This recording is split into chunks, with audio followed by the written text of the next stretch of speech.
How do people construct better questions? Mm. So we find five things in the scope of a relationship, in the context of a relationship, five things that you can do to improve a question. So let's talk about the connective one. The connective one, because you mentioned about this experience, these questions are not talking about something, they're actually really illuminating the relationship. So that to me is the connective. And the connective is, it acknowledges the two people who are in conversation or whoever's in conversation. So if I were to say, Robin, what does love mean to you? And your boyfriend asks you the same thing, and your kids ask you the same thing, most likely you're going to answer the same thing. What does love mean to you? Well, it means this and that. Okay. The question does not acknowledge who's asking and who's in the conversation. But if I change the question to say, make it connective, and say, Robin, how do you think we see love the same and different? And How do you think we see love the same and different? If I mm, ask you that, and your boyfriend asks you that, and your daughter asks you that, your children ask you that, you will answer that differently because you're taking consideration the people in the conversation.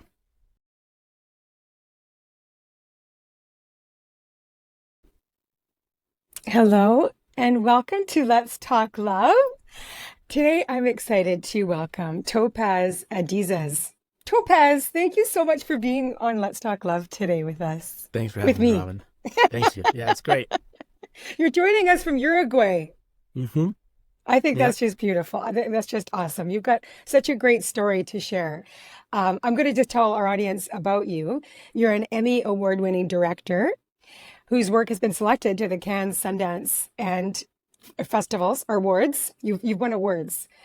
And you've recently published this book, which I loved. And I actually read it with my boyfriend. And we went through the exercises. It's called 12 Questions for Love, a guide to intimate conversations and deeper relationships. So today we're going to talk about your book. And also, why don't we just start off with your journey on how you ended up writing this book and starting your company called The Skin Deep, and really encouraging people to have beautiful, intimate conversations to share. I think what I see about it is like it's sharing your hearts with somebody and your deepest Mm, part of you, right? So that you can mm, connect on that deep level. yeah. Yeah. Um, so your question is, how did I My get question here? is, How did I get to the book? yes, yes, the book and the Skin Deep, really, because it's Right. you've got a great story. Like I you started out doing documentaries and yeah. Mm-hmm. So after about 15, 20 years of making films, both fiction and documentary, I was really interested in the question is, how's the experience of being human shifting in lieu of all this digital technology? You know, I had a brother who was Yeah. 15, 16 years younger than I. We're both living in New York. I was 36, 37. He was 21, 22. And I saw how we were dating differently, how he was utilizing digital technology totally, messaging and Tinder in OkCupid in a totally different way than I was, where I was uncomfortable, just sending a text message and I preferred to call someone. He was sending text messages and it was not a problem. And I just saw, wow, we're shifting. We're shifting very quickly. And humans are very good at adapting to change, where we adapt and then we kind of get comfortable with it. And we assume it was always like that. I mean, I cannot imagine working without email now. Yet, Right. centuries we've been working without email.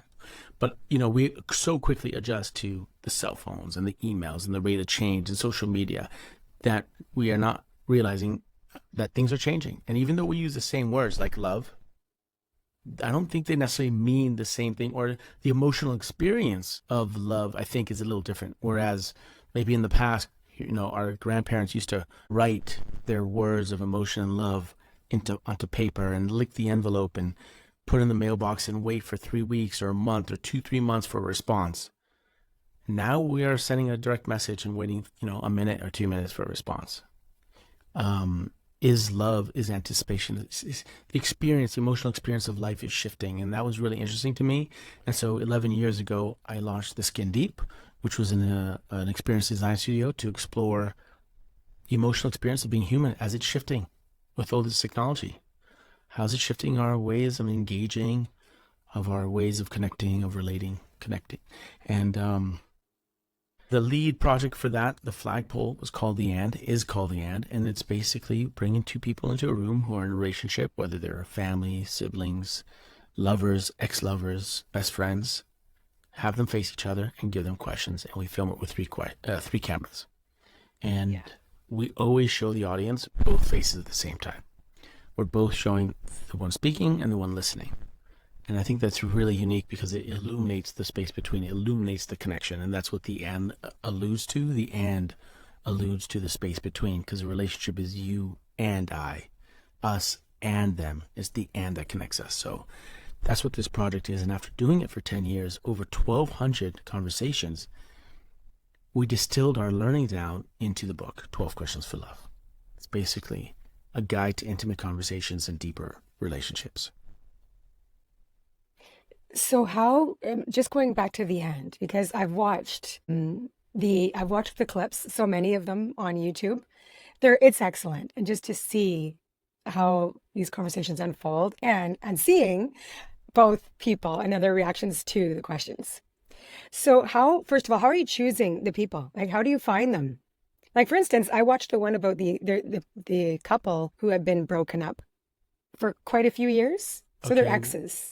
There's a few of those, yeah. I'm sorry. Which But I'm just wondering, is like, okay. how do you Yeah. collect the people that are going to be sitting in this design studio, experiential design studio, Yeah. and enter these conversations? I mean, at this point, we have a community that has been following us and watching us for such a long time. Whenever we do a production, people apply.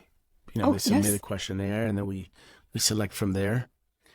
And what's beautiful really is, or sometimes we go searching out for certain stories. We're going to do a story coming up with healthcare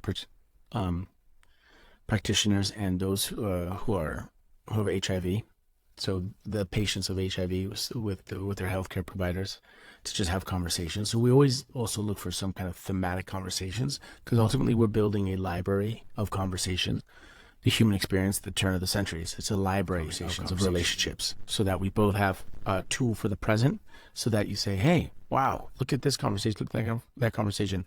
I'm not the only one who experiences that. Or isn't that interesting that I can see this other experience that I'll never have, I'll never be incarcerated per se, but I can relate to them because there's, it's a father-son relationship. It's a mother-daughter relationship about incarceration. So it's a tool for the present to create empathy and understanding of one another's experience, but it's also a tool for the future. It's a tool for the future so that, just imagine right now if we can go to the Depression, 1930s, and see a mother and father discussing the challenges of putting food on the table in 1930s Depression in the U.S.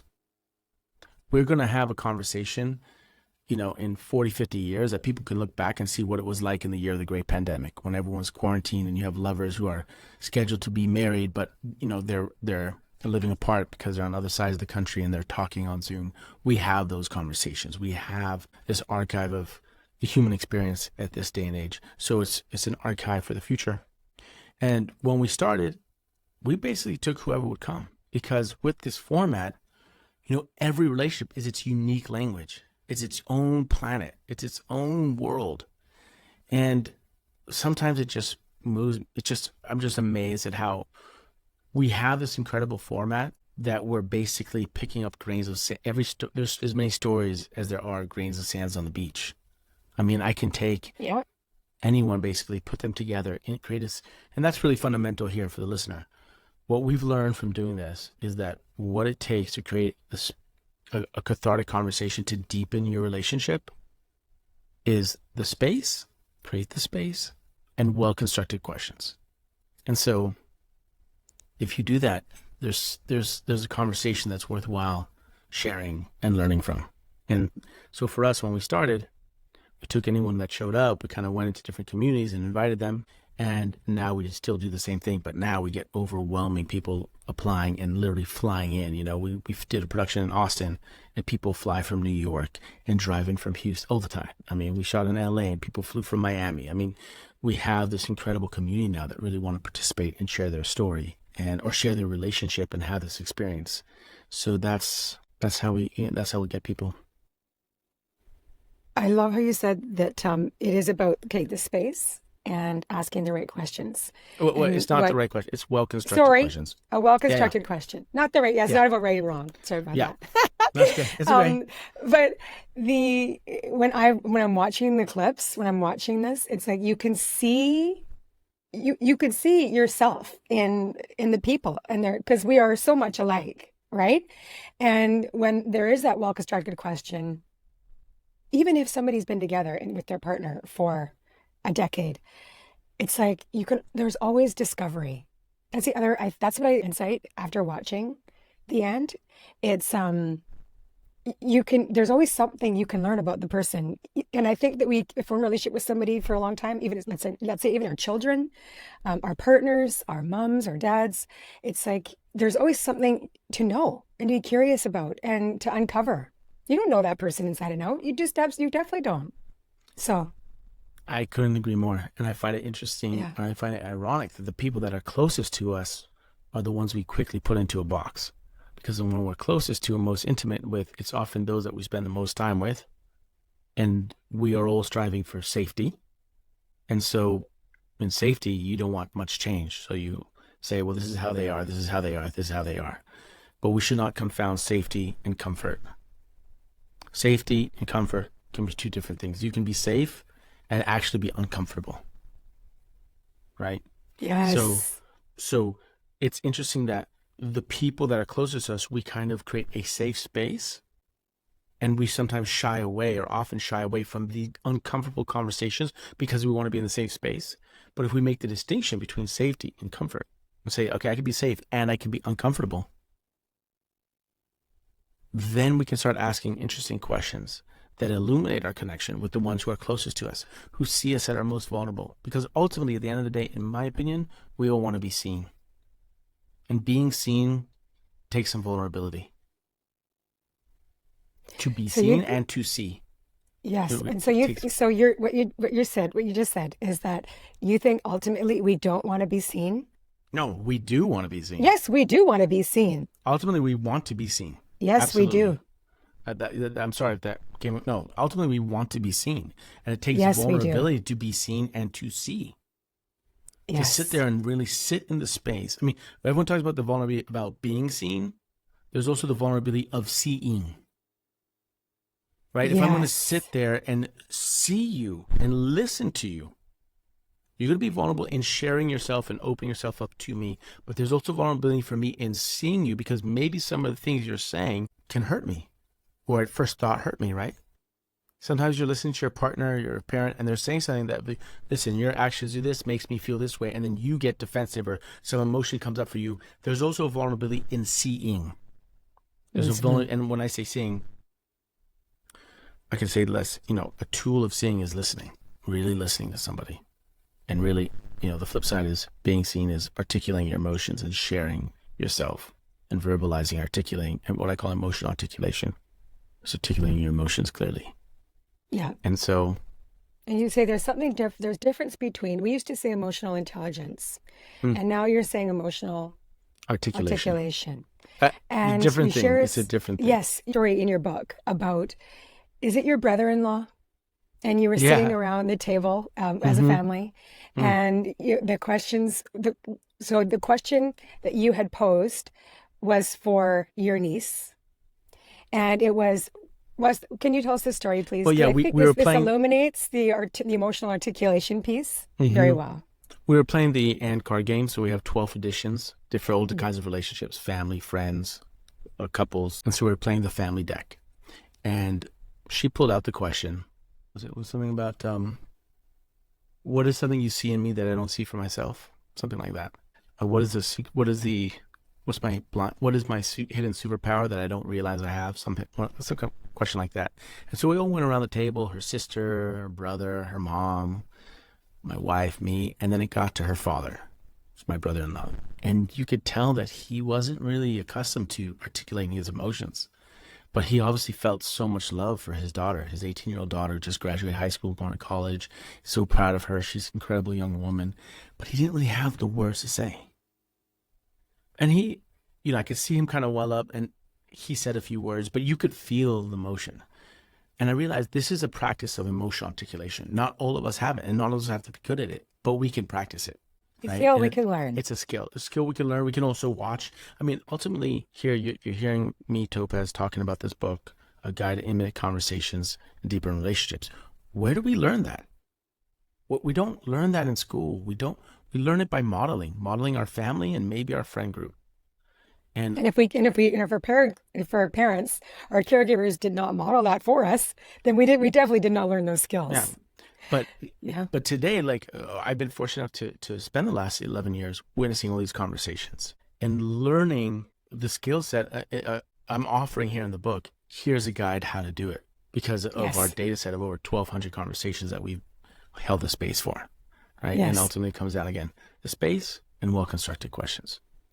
So tell us about because there's a method to this book, method to the madness. I love it. Uh-huh. No, I know it's beautiful, Topaz. It's beautiful. So first, why are there 12 questions? There could have been 20. There could have been, Sure. right? I just Yeah. wondered why 12. Let's go through that, and then we're going to go through how to do this because I did do it. It was so Yeah. great. How was it? But How was it? I loved it so much. It really was.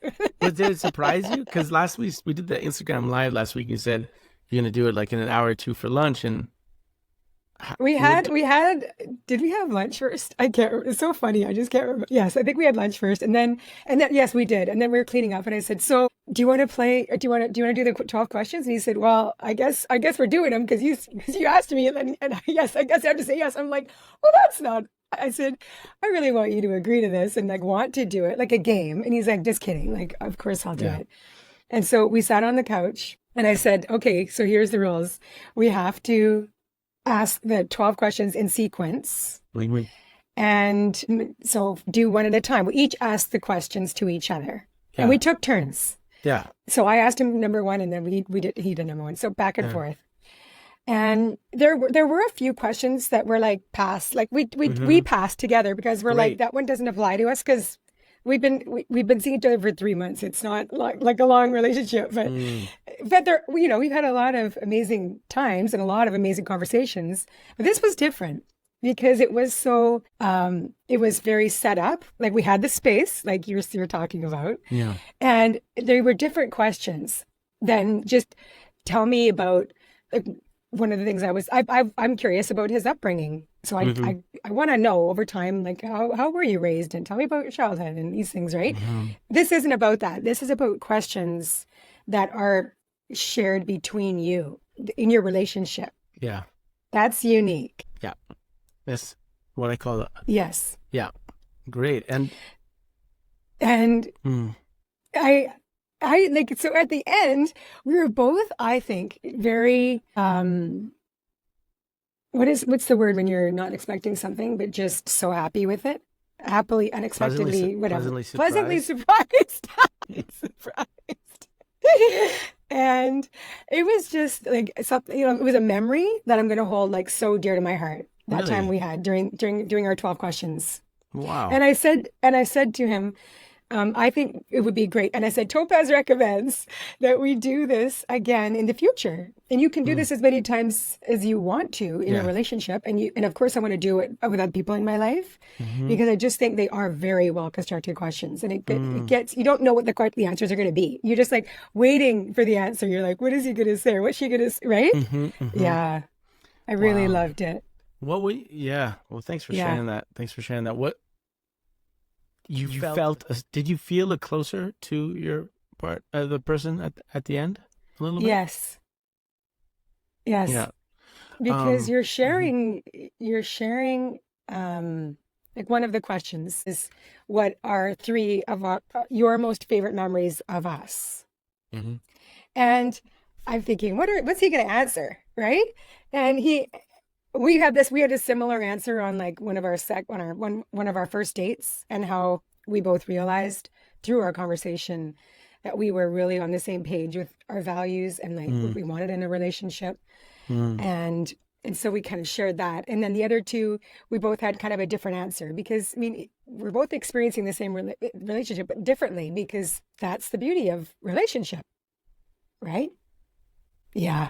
So, okay. So there's so much places we can go to, but one So place I first of all, I guess want to ask about the okay. 12 questions. Why 12? And Okay. then why do we ask them in sequence deliberately? Yeah. Yeah. But ultimately, I just was going to say that there's a payoff to all this. And the payoff is that you have pleasantly surprised by the connection you have with this person in your life that gives you a greater sense of what it means to be human, a greater Yes. sense of living, because this other person Yeah. you're intimate with, you feel a stronger connection to them. And we talk a lot, especially with AI coming up, is, the question I ask is like, where's the space for humanity? And one thing that's clear to me, in my opinion, is that humanity is not in us; it's what's between us. Humanity is not within us; it's actually between us. It's between us. It's when we engage and we draw a connection. That's where humanity is illuminated, and that's what I really love. And that's the sense I get when I watch a video of the end, or I sit in the room of production and I see these two souls connecting in a different way, and Yeah. reverberating in their connection and illuminating their connection and feeling, okay, we are sharing a space and there's a shared experience here. That's when I feel that humanity is illuminated, and it feels wonderful. And that to me is the payoff. And it makes your sense of living that much more amplified and colorful and greater. But not to mention your relationship becomes more resilient. Why 12 questions? Mm. Because there's a structure, and it's a 5-act structure. The first 3 questions are exploring the past and what brought you together and bringing you to the present. What is unique about your synergies that create certain experiences? What is the acknowledgement of what first drew you together, and how has that changed until now? What are you doing? When do you feel closest to me, and why? What are the small things that happen between us that make us feel connected and intimate? The next 3 questions are dealing with conflict. All right. What are you hesitant to ask me? Or what are you hesitant to tell me? What do you think I'm hesitant to tell you? Right. And I just gave you 3 questions for basically the number question 4. And the reason is, at the end of the book, I have other questions that you can place for each point of the 12 questions. So it's prescriptive. Here's 12 questions. They all work, but you can always swap them out with other questions that fit the same beat, the same architectural moment in the act, the 5-act structure. So in the second act, we're doing conflict. What are you hesitant to ask me, and why? Right? What are we not really talking about? It's there. Then we go to the next one. What's the biggest challenge we have right now? And what do you think it's teaching us? Right? What is the present? And then the next one is, what is a sacrifice you've made that I haven't acknowledged, and why do you think that is?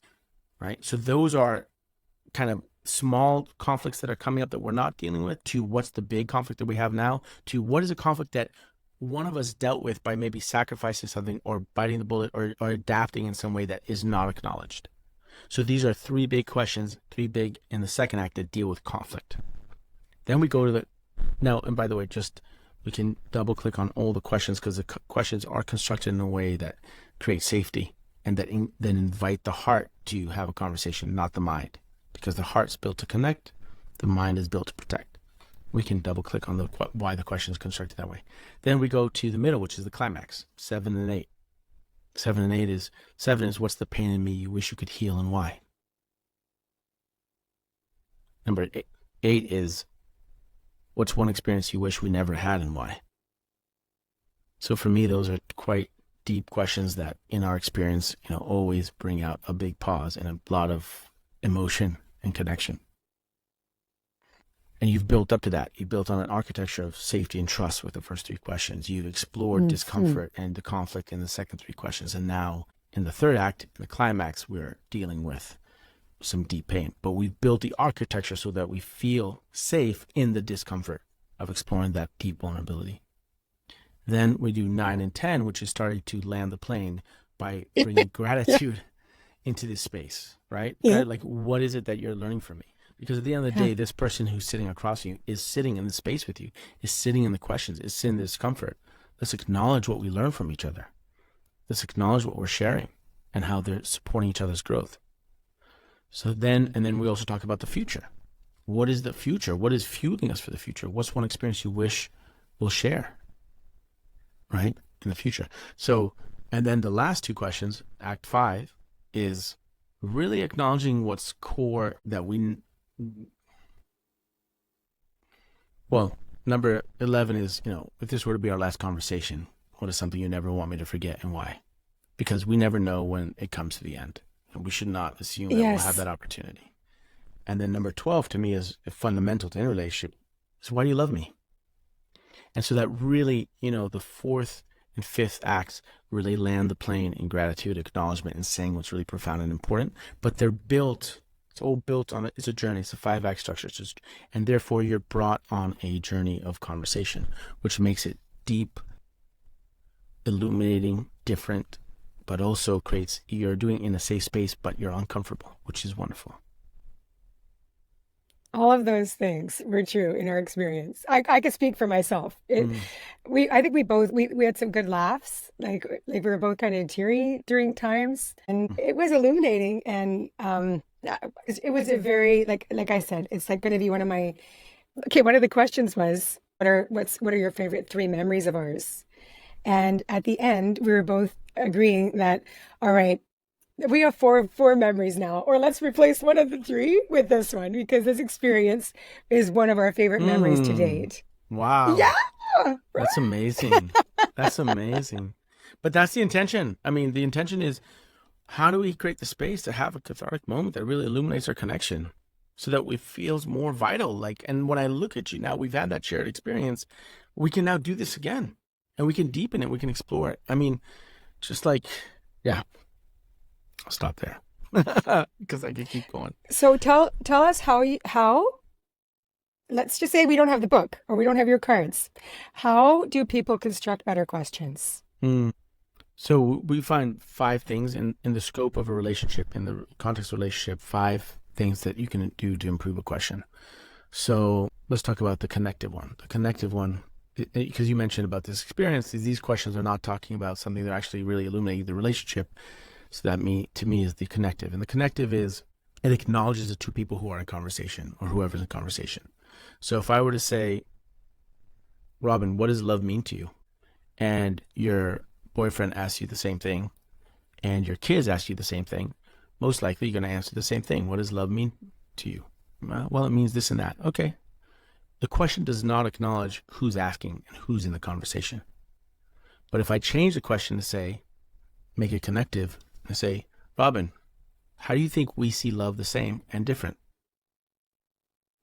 How do you think we see love the same and different? If I ask you that, and your boyfriend asks you that, and your daughter asks you that, your children ask you that, you will answer that differently because you're taking into consideration the people in the conversation. Yes. And a lot of times, a lot of questions do not take into consideration the people who are having the conversation. And so what happens is that it becomes a monologue. You tell me about love, what it means to you, great, and I'm listening. And there's a place for that. But what I'm offering here is this is a conversation to explore your relationship.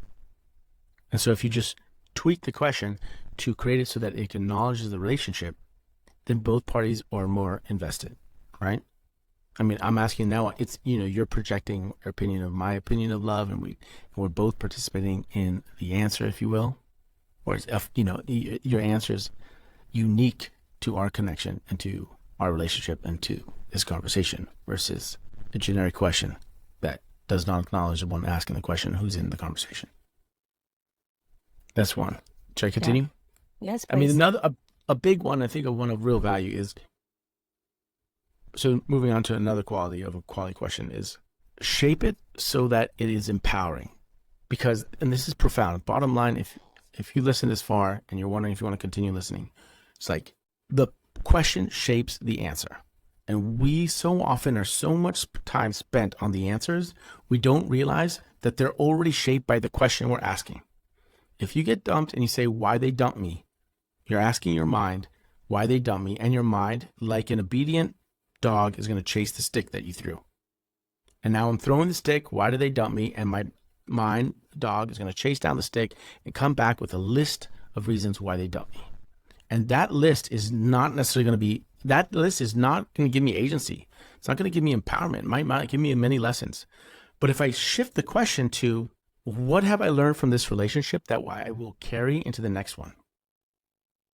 If I ask that question, then my mind will go fetch an answer that brings back something that's more empowering, that gives me more agency. We have the power over the questions we ask ourselves. We don't spend enough time in that space. And if we do, we can change the questions so that we shape answers that come back to us that are more empowering and constructive. So if you're in a relationship or you're at work or with a family, romantic, wherever you go, why do we fight so much? Okay, great. You're going to get a whole list of reasons why we fight so much. You could ask, instead you could say, what do you think our conflicts teach us Okay, so Yeah. now I have to create an answer for what are our conflicts that teach us. So really take a moment, a pause, and focus on the question you're asking yourself or of your relationship, and see if that question is really putting you in a position to reap answers that are beneficial to you. Yes. And if they're not, then change the question. Make it more Yes. beneficial. I That's a really, big one. those Yeah. are great tools. And So, oh, go ahead. I mean, and another one, which is, I think, really helpful in terms of, what I'm offering here is how do you create the space to bring the heart to engage? Mm-hmm. Two hearts to meet, not two minds. One space is here's a little trick you can really do with the question. It's like, if I ask you, you know, what, give me a question like, what is our favorite thing to do together? And that's not a great example, but it'll work. What's our favorite thing to do together? That question puts you in the arbiter of the objective truth. You're going to say sailing. I'm going to get ice cream. And I say, no, it's when we, watch TV in the Super Bowl, whatever. But if I just put, do you feel or do you think in that question, now it's your subjective opinion. And now there's less of a conflict. Like, that is your truth. That's your opinion. So what do you think is our favorite thing to do together? What do you feel is our favorite thing? And I can hear that. And now I take it in and I can say, oh, it's interesting because I feel right. But just by adding, do you think, do you feel, you're creating the truth as a subjective truth versus objective truth. And when we make objective truth, it's an invitation for our minds to enter because we're arguing over what's true. Right. And then we create, it's more of offering a space of conflict because we're fighting over the objective truth versus offering you, that's your subjective truth. Do you think, do you feel? Just adding those two words to the question creates a space of like, okay, I hear you. Thank you. Do you think, do you feel? I like that. And the other thing you talk about in the book is you don't want to be asking questions that the answer is a yes or no or a one Yeah. word answer, right? Yeah. So the Like binary, I that's, mean, yeah, any question, if you want to have a conversation where you want to talk and explore your relationship and, figure things out and discuss, if you start a question with is, are, do, should, or would, I don't care what comes after. If you begin any question with those words, is this the right thing for us to do? Are we in love? Do you love me? Should we buy the house? Would you divorce me if this? Anything that starts with those words is an invitation for a yes, no, either. It's a yes, no answer. It's a binary response. And where do you go from that? Now, sometimes there's a place where you need an absolute binary response. So great, start with those words. But if you're there to speak and explore and emotions in your relationship and see the nuance, because there's a paradox in relationships. Not everything is black and white. It's where are we at? What do we then begin with? Why? How? In what ways? Right? So you begin with these others. Why? How? What? You can't answer that with a yes, no. Why do you love me? In what ways do you love me? What are the things we could do to improve our relationship? I mean, you can't say yes or no to those questions. It's an invitation to explore. So just the first words that begin the question is going to tell you if you're going to have a conversation or if it's going to be a yes, no answer. Right? So that's really helpful. yeah. So I would like to hear how experience that your family had after doing the round table with the card game. Well, it's really interesting to see how some people really enjoy it and some people don't because they feel uncomfortable being vulnerable or articulating their emotions. And it's also interesting to see the ones who are really hesitant to do it at first. And then once they sit in it and they see how it operates and they get the payoff of feeling the emotional connection with someone else that's been articulated, they begin to love it and they want to play it more. And I think ultimately what I really appreciate, and that's really important here because we're offering the hearts to connect, the heart to come out, is that you have to give permission to pass. You don't have to answer every question. If I create a space where I say, Robin, you have to answer every one of these questions, you're in a corner. It's aggressive, and you're now your mind comes out. It's like protecting. Okay, but that's what is great. When you said like you and your partner, your boyfriend, you passed. Great, that's what you're allowed to. I mean, you don't have to answer the questions. And matter of fact, what's imperative is not the answering the question. What's imperative is sitting in the questions. is sitting in the Yes. questions, right? Yes. Because even if you ask the question and you don't articulate it, I promise you the people in the room, the two people speaking in the group, everyone in their head is having a conversation about it. Everyone is projecting what they think they would say, what they think the other person would say, and then pass. But you're sitting in that space of asking the questions. And I think that's what's really helpful is that I know a lot of your audience, are therapists or, professional, and also, or like I myself have been to therapy, couples therapy. But I think what's useful here as a tool in creating the space with your partner is that you are both, regardless of what's said, you're both practicing holding space for each other as you explore discomfort or as you explore your relationship. And it doesn't have to be all uncomfortable, but you're exploring your practice versus when you go to therapy, someone is kind of the referee, someone is the guide, someone is the space holder. They set the rules, they ask the questions, right? Here, the offering here is a different kind of practices. We're with each other so that we can sit in that space and ask the question. We don't have to answer it. We don't have to get to a resolution, but we can sit in that and create the space where we can articulate what we're feeling at this moment. Mm-hmm. And that's a valuable practice, in my opinion. I agree. It makes I hope for that a more makes for a more I resilient hope that relationship. everyone picks up a copy of your book, Topaz, 12 Questions for Love. I think it's like one of these, it is going to be this book that I'm going to pull out and be like, let's play and get the cards, because you've got many different decks, right? You've got cards for friends, for family, for strangers, for intimate, like for partnerships. And so even just having like you have your friends over for like a dinner party, it's like, let's play the game. Oh yeah. I think it's just great. And that's part of creating the space, right? Because the space is important. Articulate, and how do you create the space? You just need to articulate the intention. And the intention is where you begin versus having an agenda, which is where you end. You just need to articulate the intention. Hey, I like what, you guys were washing the dishes after the lunch and you said, hey, I have a book that's asked these questions. That creates a space. Because now the space articulating the intention creates a space so that you both have permission to give and receive. If he just showed up and you just said, why do you love me? Which is the 12th question. He would be like, wait, where's this coming from? He's not thinking about why he loves you. He's thinking, where's this coming from?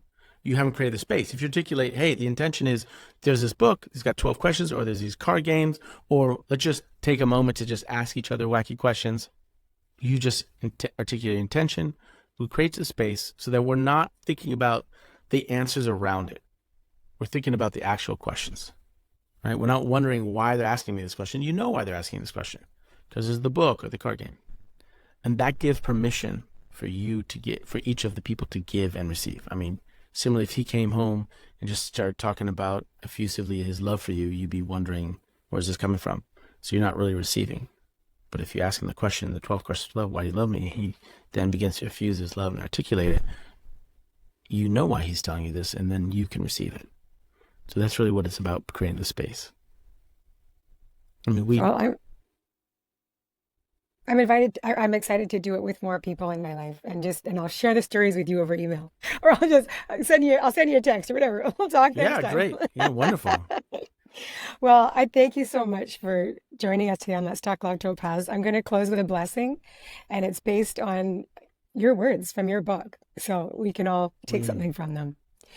May we search our past and present and recognize the gifts life has bestowed upon us that we can share with others. By doing so, the world can become a much more loving place. May we not fear the pain or discomfort of difficult conversations. Embrace it, especially with those you love, because love is a practice.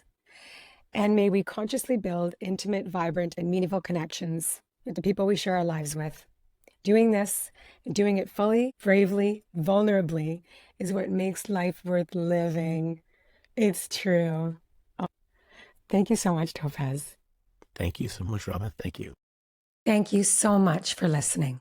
Visit realloveready.com to continue learning with us. Please rate and review this podcast. Your feedback helps us get you the tools and guidance you need to form more loving relationships and create positive change in your life.